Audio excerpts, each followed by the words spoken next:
all this time, our meeting industry is using their power, their knowledge to help Ukrainians survive this war. So let me introduce you Dennis Rинський, the founder of Event Industry Forum and the event director of Emily Resort, the head of the agency Global Events. Юлія Стефанюк, managing director of Just Lviv and FESTkeiteriNg, and Inna Kляп, the founder of event agency Sophia Kаїнська. So let's start from Dennis. Dennis, it's the second month in a row that we have war in Ukraine, and the normal life stopped just before Event Industry Forum on 24th of February. All the eventers who were to come to Lviv, so how did they meet the war? How did you meet the war? How was the cancellation of the forum accepted? And what about the contracts that were signed? What happened? Thank you for inviting me. Of course, the forum, it could be a 5th anniversary forum. We had a plan to celebrate the 5 years of the biggest event community. We thought that it had to be a big celebration. And it was stopped before one day before the war, as we know. Of course, everything was ready: stages, screens, lights, meals, accommodation of actually some part of speakers. They were in Lviv, and they called me in the early morning in 5 a.m. and asked, do we stop the forum or maybe we had to continue? Of course, it was cancelled, and we lost I think about 2 million hryvnias in this day. But it's a big. I appreciate the position of the big amount of our partners, visitors, and lots of friends. They said, "Don't worry. Of course, we will start again. Forget about the money." And after the day, for the next day, we were thinking about other things. Absolutely. So I believe that the Event Industry Forum is not cancelled. We will make it when all this thing, all the war, all our situation will finish. So today I think the forum, it's not a problem because lots of eventers, they are volunteers. Somebody of course had to leave because of the horror, because they were shocked. They left their houses in east of Ukraine, but we are in contact with everybody, and minimum 50 persons are here in Lviv, and we are working as volunteers together. So this is like a new step of our event life. That's it. Thank you for this answer. From the first days of war, you and your team actually became volunteers at the railway station, and usually there were like 4,000 passengers a day at the railway station. But it's the exceptional thing that during all those first days there were more than 20,000 people. No infrastructure was actually made for this because nobody expected this to happen. And how did you manage to organize the logistics at the railway station? Because people are despaired, people are horrified, panicked. So how was it? I came to the railway station the 28th of February. I thought that the eventer skills can be powerful on this location. So I started to think where the biggest problem is, and I saw the news about the railway station. Actually, it was not 20,000. It was about between 40 and 60,000 people per day. And I came there and started to catch the people, everybody I know, to send lots of publication in Facebook that we need this, we need that, as everybody doing it every day using social media. And we organized some kind of a volunteers headquarters there. And we managed, first of all, the cleaning, because it was a terrible situation because of the huge amount of people. The security, working with rooms of rest. We made 2 moms and kids room. We organized the information desk. We organized together with city government and regional government some kind of a bus station to deliver people to the border. And I've started to organize meals for people. And we have been doing all these procedures about maybe 25 to 30 days. And after that the traffic became a little bit low. And after that we organized a volunteers cafe and humanitarian aid storage, like a big depot there. We have about 1,400 volunteers in a base. Now we have the people are working 8 hours a day, and of course we keep doing this thing because now we have about maybe 50,000 people which are coming. And these people which are coming today, they are maximum. They have maximum problems because they have been for the long time in the Mariupol, Kharkiv, other bombed cities, and they need help. I have to mention about medical and psychological help. Our communication with the doctors there. So it lasts right now, and of course we will. Manage all these things till the end of the war. Thank you. And what about the lines at the beginning, like the lines to the trains? There were 3 lines in the tunnels. People were coming to the station, and there was only one question: where is the border and where is the Poland? That's it. There were with young kids, there were with disabled people, and we had to help them to come to the evacuation train or to use the bus. It was a terrible situation. It was hard to see every day. In the first 3 days we didn't sleep because it was the early start of all procedures there. So it was the main decision to come there, I think, because the railway station was the first point to communicate with refugees. Okay. That's it. Thank you. You've mentioned the humanitarian aid. And you have already managed to send the first 10 loads of the for the places where all the stuff is needed. So what do you gather, and in what areas do you work? What challenges do your volunteers have? We work with our partners in 7 cities. They are event agencies. The people who are there, we trust them.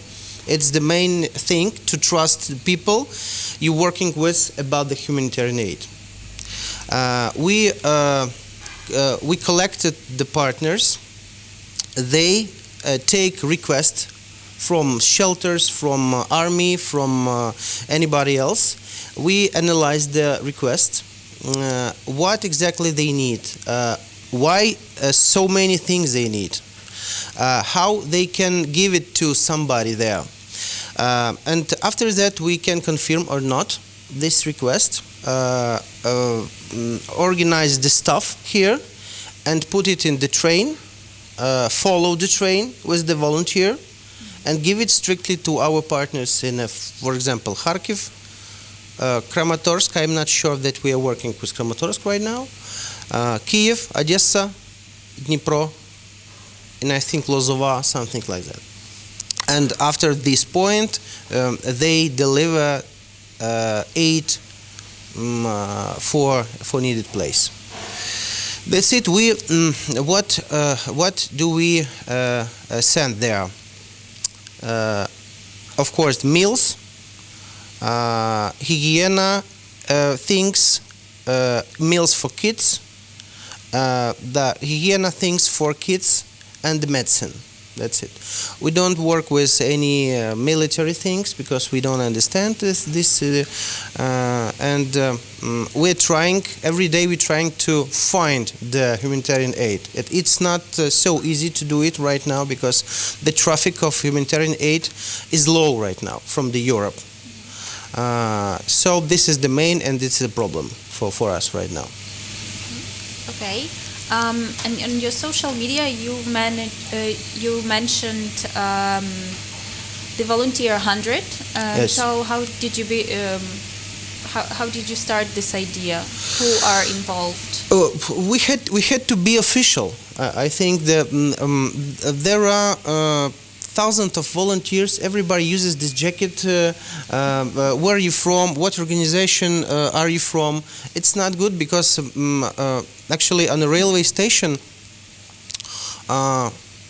it was, I think, about 10 several organizations, and it hard to work with the refugees, with people when any volunteer doing what he wants. We don't know where he comes from, and it's not good to communicate. So we decided to make an organization. So it was hard because the register won't work for, I think, 1 month in our country. But after that, we organized the Volunteers 100, a non-profit organization, and now we work with about, I think, 300 volunteers there, and we make 3 things. We manage railway station. We manage volunteers cafe inside, and we manage humanitarian aid storage. That's it. That's nice. Thank you. What about, like, dozens of people are coming to Lviv and their emotions, your emotions, broken lives. How do you manage to deal with your own emotions in this situation? During first days it was hard, of course, because it was a new emotion for everybody. But we have to know that eventer skills are the same: to kill emotions, to work with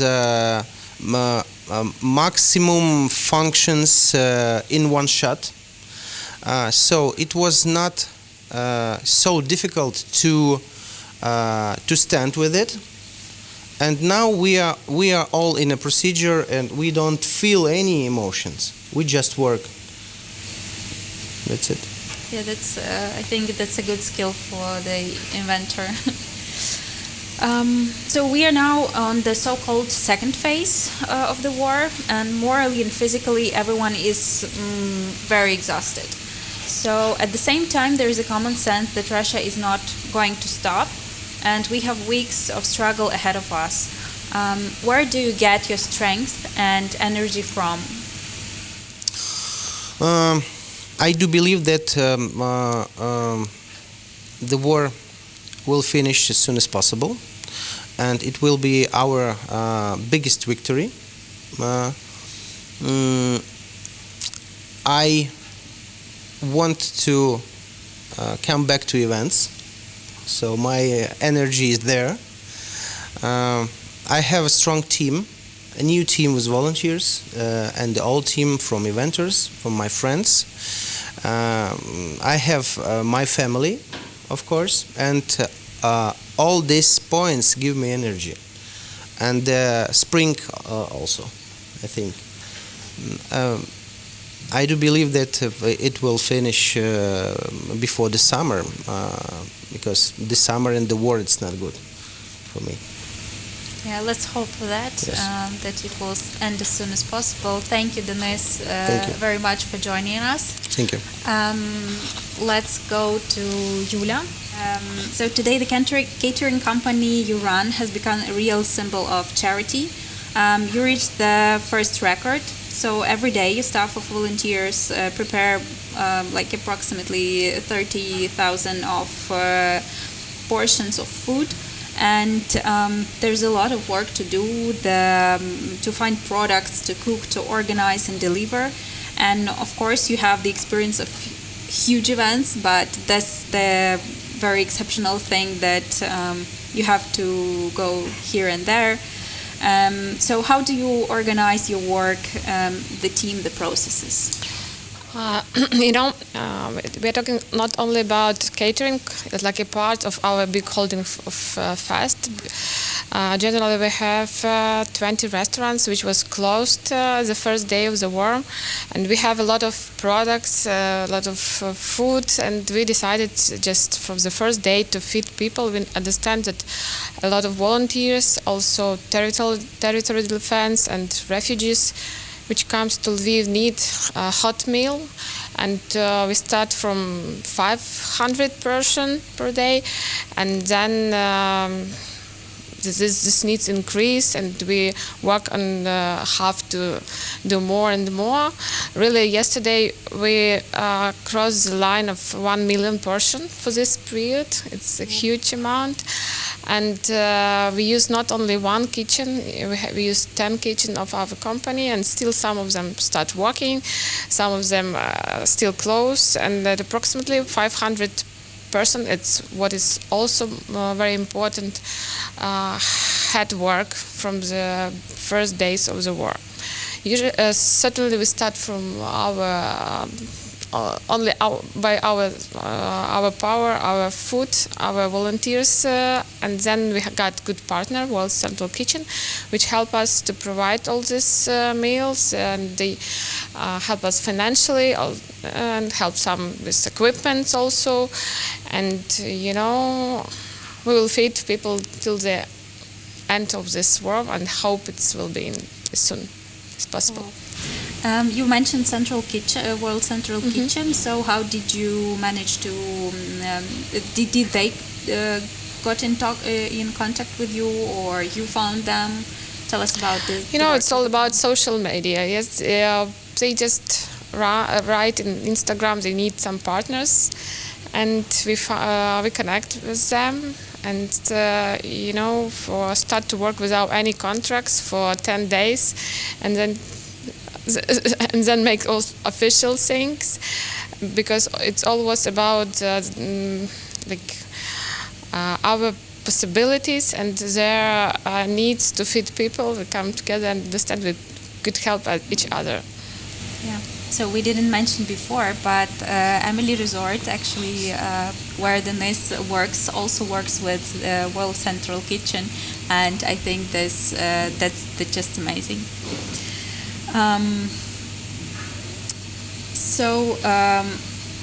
You're feeding people on different spots. So how do you manage the delivery? How do you know that people need the food, for example, at the railway station or at some shelters? Do you have contacts with other volunteers who give you the information? COVID time gave us possibility and experience to organize very fast delivering. We have also food mission project in the COVID time, and we reopen it. We have call center who just calling to different places, shelters, addresses. We'll run to each of them and finding what they need, what kind of food, because somebody is in some shelters there's only children's women with children's stays, and in others seniors, old people, and we create such a big map in our office, and now we provide food for 64 shelters, and also to railway station, and some part of meal we produce for territorial defense. And for all this feeding, you need like a lot of money to buy food. How do you get the funds and also to pay people who are working on this? You know, all this process is not profit, and we just need money to pay people and find how to buy food. Sure, the most part of this covered by World Central Kitchen, and also our company donates and to this process. So the same question as to Dennis. So it's really emotionally difficult. So now we got used to this, but still, how do you manage your emotions and the emotions of the people you are working with? I think all these results and this feeling that we really need for the refugees, for people who got hot meal and feel themselves like at home. And when I bring this food and see this open eyes and how they are thankful to us, give a big energy. Also, we don't stop in this position. Now we provide a lot of food to different regions. Together with World Central Kitchen, we help to organize all traffic with trucks and trains to different cities in Ukraine, and these contacts. And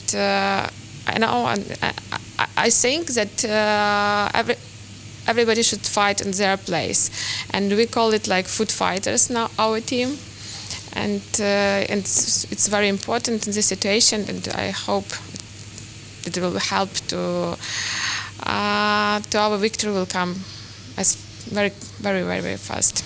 Thank you. And I have one more question to Dennis and Yulia. So as you both of you are working with World Central Kitchen, do you cooperate somehow? Cooperation of a railway station regarding the meals started between railway station and Yulia. Because they were helping the moms and kids rooms and the rooms of rest buy their own food. It was started with cooperation with them. After that, I think the one more partner started to deliver meals. I think it was a restaurant, I'm not sure. And after that, we started to work with the Emily Resort, the place where I'm working, because of course I made a trial to connect the Emily Resort in this program, and I think it was the last partner for World Central Kitchen in Lviv. I think so. Now we making, I think, about 3,000 portions a day. We work with railway station also, with some shelters in the region, with checkpoints, I think, some schools where refugees are living. That's it. So the big thanks to Yulia and to FESTkeiteriNg, because they were started giving meals to all this big amount of people. Yeah, so the industry is united. Thank you, Dennis. Thank you, Yulia. We also have Inna here. So Inna, even before the war, you organized the events, and you actually organized the event How to Organize Events. So where did the war catch you, and how did your company rebuild the work during the war? Thank you for inviting me. I am co-owner event-agенcy So Good Company. We organize gastronomic festival in Lviv since 2016. It's a street food festival, Lviv ice cream festival, Lviv art and wine festival. In 2020, our event industry suffered due to COVID epidemic. And in 2021 we began to work and to begin develop our industry. And we have a big plan in 2022, and in January we prepare for our active spring and summer season. Our company had already booked location, booked the date of our festival, and also we have contracts with our client to be organized some events for them. Also, we have a plan to increase the money for event equipment, because our company also deal with technical support to event. In January also we start to make small events for our team, how to organize event. Also we decided to take part in event industry forum organized by Dennis Rинський, but the war is started and changed our plan. And war caught us on February 24. In that day we prepared for mount our exhibition construction stand in industry forum, but don't do it. The first day of war were hardest. We don't know what to do, because we don't have experiences of war. We don't know what to do. But at the third day of war, we start volunteering. It was a different work. We deliver products and necessary things to a border to Poland. We give our equipment, event equipment in different volunteer points. We also, some member of our team go to volunteers points and sort of humanitarian aid. So we make different works. And from the first days of war, there was again this flow of people at the train station. So we know that Dennis and his team did a great, titanic work with this. Did you help somehow? We make a part of navigation. We saw that there is no navigation in the railway station. I understand that there is many work, and we have a graphic designer and PR manager who can make it, translate the text into English. We gathered all information about important things in railway station and make some images, and also we have construction for navigation which we use in our festival, so we decided to use it in the railway station. Also we reused some materials from our festival and print a new navigation for the station. Mm-hmm. And also they gave us two tents for platform 5, evacuation platform 5, to make a small shelter when people are waiting for the train with kids, and it was very necessary there to make a hot unit inside and to wait for the train. And now, of course, we removed the platform 5, and it was very good cooperation, because it was too cold and people were staying in the tunnel for, I think, 7-8 hours. They needed meals and they needed to get warm. That's it.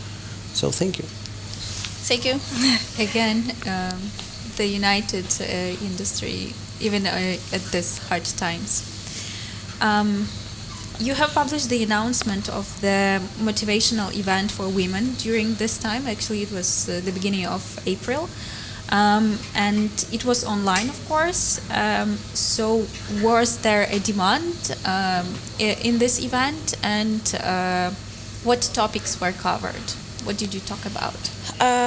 Yes, this event called Project Women. It's a seminar for women for their self-development.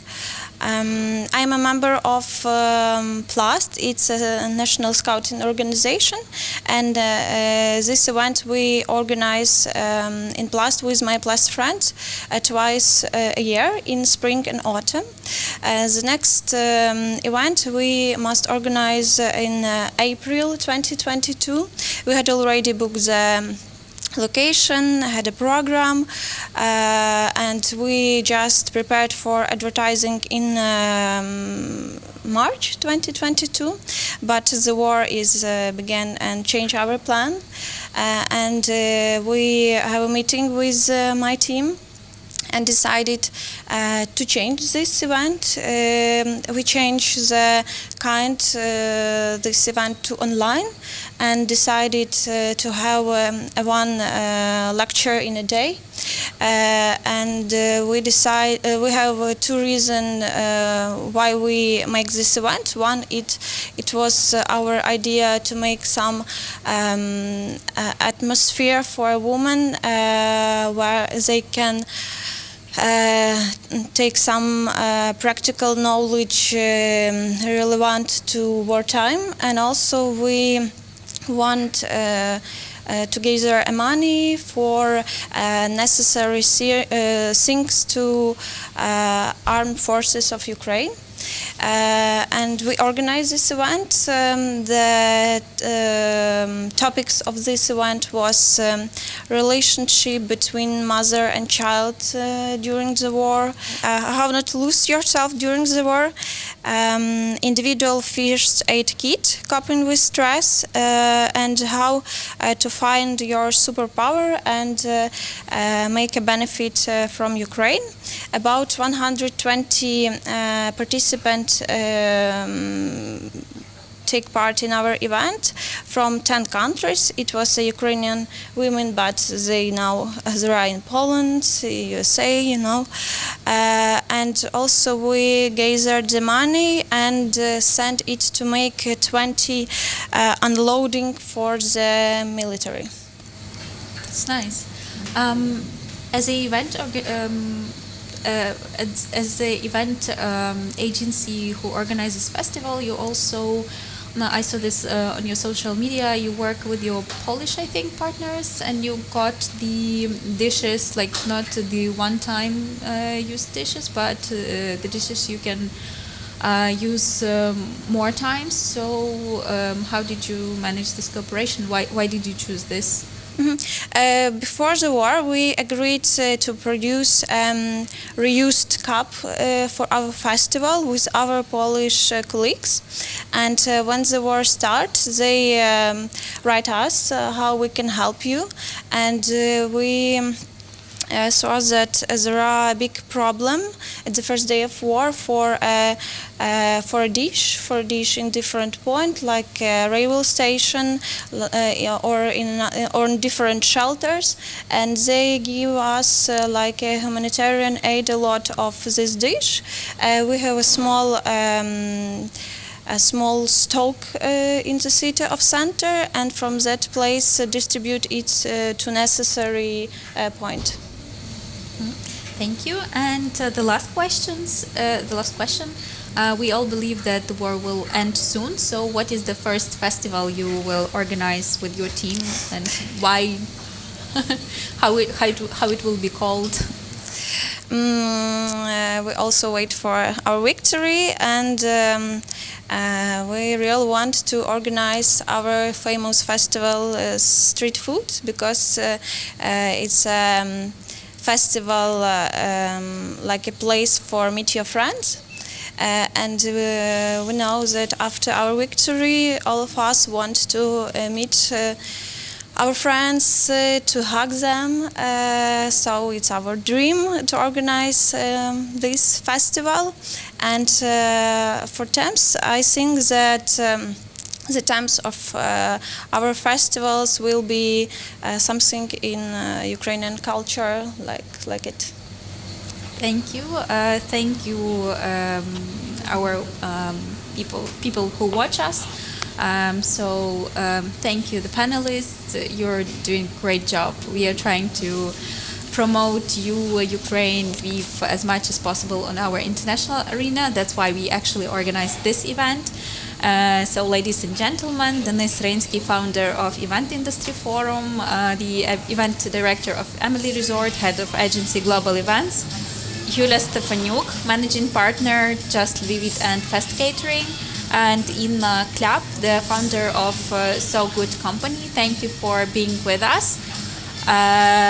And yeah, see you at the volunteering points and our celebrating our victory. Thank you so much. Thank you. Thank you.